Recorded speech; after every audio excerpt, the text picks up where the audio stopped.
So Dave, you've not had these out very long. No. Again, been very popular. So Sidewinders. tell us Yeah, about them. it was something we were getting asked for by a lot of people, particularly the ones we'll come on to that you're older. We're all in an era now where everybody's making up rigs for all sorts. You know, I think there was a time where we never used to put rigs on stick float rigs and things. We used to bite them off. I think about the amount of times we bit it all off. Yeah. Well, and then put it all away, and then the next time we've gone out, we put another 14 shots on. Yeah. So you know, making up rigs in advance at home is much better. Little tips on this. I get so many emails, you know, over the course of time about when I make a rig up, how do I store it? That's the question. I make up like bulk rigs, like bolos and balsas. I only make it on 3 or 4 foot of line. I'd say a metre of line. Put the float on, the bulk shot, you know, an Olivet's, and then when I store that on a winder. When I come to transfer it to the actual rod, I'll just take the winder, I'll put a small loop in the main line, a bigger loop that's big enough for the winder to pass through in this. Pass the loop through the little loop, you with me so far? Yeah, I am, mate, yeah. And then I'm pass the listening winder, intently. pass the winder, so you just join the two pieces together, slide the float up the line, onto the main line, and it's all there, it's done and ready in seconds. Bit more difficult with stick floats. With stick floats, obviously, you never want that knot above your float because it's in the way, it gets stuck in one. Yeah. Again, if it's venues you know they're fairly consistent in depth, you know, a little good rule of thumb, let's say 6 number 4 floats, make it up on 6 foot of line. Yeah. 8 number 4, 8 foot line, 10 number 4, and so on. Oh, that's interesting. And if you do that, when you come to join them together again, slide the stick so that the loops come underneath the silicone rubbers, and then your float is just on your main line. Yes. And everything else underneath. And you might need to do just a little bit of tweaking with the bottom end of it to get your depth right when you plumb the depth. But it's a good way of doing it.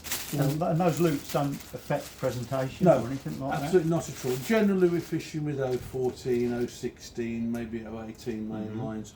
The heavier the main line we're going on, as we spoke, you know, before.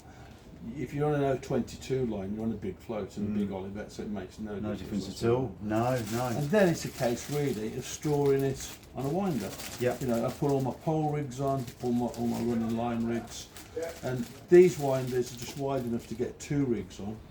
You know, so I just top and tail them. I go one way with the other, one way with the other one. So every rig I make up, I carry 2 of each. Right, and these like 12 centimetres, 16, 20 and 24. Yeah. Right, what's been a huge hit this last 12 months have been these that you're hanging on to. You know, more and more we're using big floats, big wagglers, not as big as some of the ones you use around here, I know. No.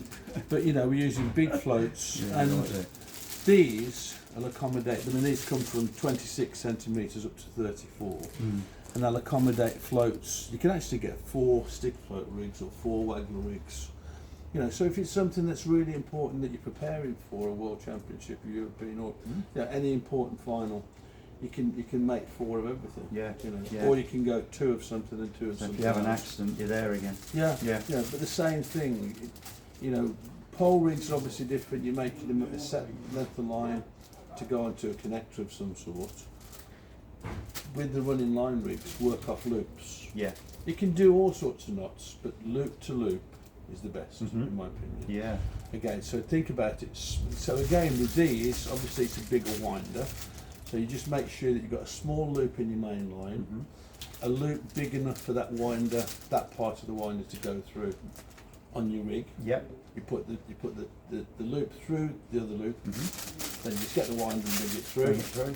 Right, And unravel it. And just unravel it, and you're away in seconds. Brilliant. A really useful tip, and it saves Yeah. loads of time. Yeah. Now that's a great tip because I am that person that you just spoke about who makes up his rigs every time he goes out. There you go. So that gives you variety as well. Saved a fortune on You shots have, as well, haven't I? yeah, and line. And when you go cast out and you've only got 6 metres of line on there.